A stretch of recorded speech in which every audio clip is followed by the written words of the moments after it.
एक कहावत है कि इंसान के अगर बुरे दिन चल रहे हो तो ऊंट पर बैठे हुए इंसान को भी कुत्ता काट जाता है। यही हो रहा है किसके साथ में? जस्टिन ट्रूडो के साथ में। बहुत बच बच के चल रहे थे, लेकिन अब पूरे विश्व स्तर पर इनकी छवि जो है वो पूरी तरीके से खराब हो चुकी है, धूमिल हो चुकी है। हुआ क्या है कि कनाडा की जो पार्लियामेंट है उसके लोअर हाउस के अंदर एक ऐसे व्यक्ति को इनवाइट किया गया और उस व्यक्ति को इनवाइट करने के बाद फिर इनको माफी मांगनी पड़ी। हम लोग पूरे सिनेरियो को बड़े अच्छे से समझेंगे कि आखिरकार ज़ेलेंस्की जो है वो कनाडा के अंदर क्यों पहुंचे हैं, किस बात का समर्थन लेने के लिए पहुंचे हैं। क्या वाकई में इंडिया के साथ में जो फ्री ट्रेड एग्रीमेंट था उसको खत्म करने के बाद अब वो यूक्रेन के साथ में बहुत अच्छे संबंध बनाने जा रहा है? चलिए देखते हैं। लेकिन रिसेंटली क्या हुआ है कि रिग्रेट जो है वो फील किया है कनाडा के जो स्पीकर है लोअर हाउस के, उन्होंने बहुत रिग्रेट फील किया है। सबसे पहले मैं आप लोगों को बताना चाहूंगा कि इन मेजर यानी कि ओटावा के अंदर बेसिकली क्या हुआ है कि जो लॉ मेकर्स हैं जो कि पार्लियामेंट के अंदर बैठते हैं, उन्होंने एक हीरो को जो है वो डबल टाइम स्टैंडिंग ओकेजन दिया। और वो जो व्यक्ति है वो बेसिकली वर्ल्ड वॉर 2 का जो है वो नाजी सेना की तरफ से जो है वो लड़ चुका है ना, और उसको जो है वो 2 बार स्टैंडिंग ओकेजन दी है। इस चीज से बहुत सारे देश जो है जो कैपिटलिस्ट विचारधारा को समर्थन करते थे वो सभी देश जो है वो इसके अंदर परेशान हो गए। आप लोगों का सवाल होगा कि क्या भारत को भी इसके लिए अभी कुछ कमेंट करना चाहिए? देखिए, भारत का अभी चुप रहना थोड़ा ठीक है, क्योंकि अभी जैसे ही ये जो व्यक्ति है वो पहुंचा था कनाडा के अंदर और इसके लिए ही जो है वो 2 बार क्या हुआ स्टैंडिंग ओकेशन दिया, तो बहुत सारे जो पूंजीवादी देश हैं, कैपिटलिस्ट कंट्री हैं, वो जो है वो कह रहे कि यार ये बहुत गलत किया। इसके बाद में जो लोअर हाउस के स्पीकर है उन्होंने माफी भी मांगी कि यार हमने इसका बैकग्राउंड चेक नहीं किया, और ये जो है वो आज हमारे पार्लियामेंट के अंदर आया है। ज़ेलेंस्की के साथ जो है वो आया था, ठीक है।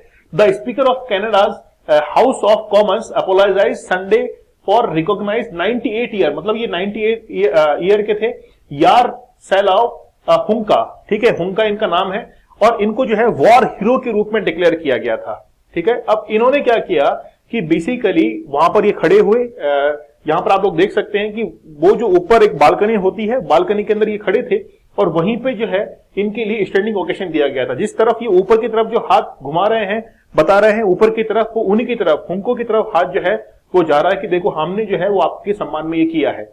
अब भारत के साथ में फ्री ट्रेड एग्रीमेंट जो है उसको खत्म किया है, लेकिन ट्रूडो का ये कहना है कि हम जो है वो यूक्रेन के साथ में अपने इस फ्री ट्रेड एग्रीमेंट को बहुत ऊंचाई तक लेके जाएंगे।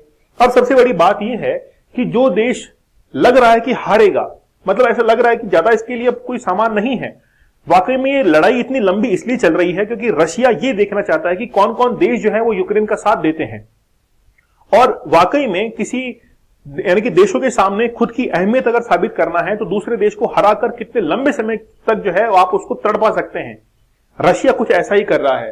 तो यूक्रेन के साथ में बहुत अच्छे ट्रेड रिलेशन बनाने के लिए ही कनाडा जो है वो अब ज़ेलेंस्की को यहां पर बुलाते हैं, ज़ेलेंस्की यहां पर आते हैं, तो बेसिकली यूक्रेन से वो कनाडा के अंदर पहुंचते हैं और फिर जो है वहां की पार्लियामेंट को संबोधित भी करते हैं। बस बात यह है, यहां पे थोड़ा आपको समझना पड़ेगा कि जर्मनी जो है वो बेसिकली यहां पर स्थित है, ठीक है ना, यहां पे थोड़ा सा ऊपर जाइएगा, जर्मनी यहां पर स्थित है। तो सेकंड वर्ल्ड वॉर के अंदर जब ये रशिया के ऊपर इन्वेजन करने जा रहा था, उस समय इसने जो पोलैंड, यूक्रेन वगैरह इन तमाम देशों को जीत लिया था। उस समय ये जो व्यक्ति है ये यूक्रेन में रहता, यूक्रेन नागरिक यूक्रेन का है, लेकिन जर्मनी की तरफ से जो है वो नाजी सेना के साथ में लड़ता है, ठीक है। अब देखिए, क्योंकि जर्मनी जो है वो बेसिकली यूरोपियन जो कंट्रीज हैं जैसे यूके है, फ्रांस है, स्पेन है और यहां तक कि कनाडा है, यूएसए है, इनके बिल्कुल विरुद्ध था, ठीक है। अब ये यहां पर चीज जो है वो बर्दाश्त नहीं हुई कि जो व्यक्ति जर्मनी का साथ देने वाला है उसको सम्मानित जो है वो किया जा रहा है कनाडा की पार्लियामेंट के अंदर। ये बहुत ही खराब जो है वो सीन रहा है और यूएसए वगैरह तमाम देशों ने जो है वो इस चीज को डिनाई कर दिया है। देखिए, बेसिकली 28 अप्रैल 1943 को जो है वो यूक्रेन के ऊपर कब्जा किया गया था और उसके बाद यूक्रेन के साथ जो यूक्रेन के जितने भी नागरिक थे उन्होंने जर्मनी का साथ दिया था सेकंड वर्ल्ड वॉर के अंदर।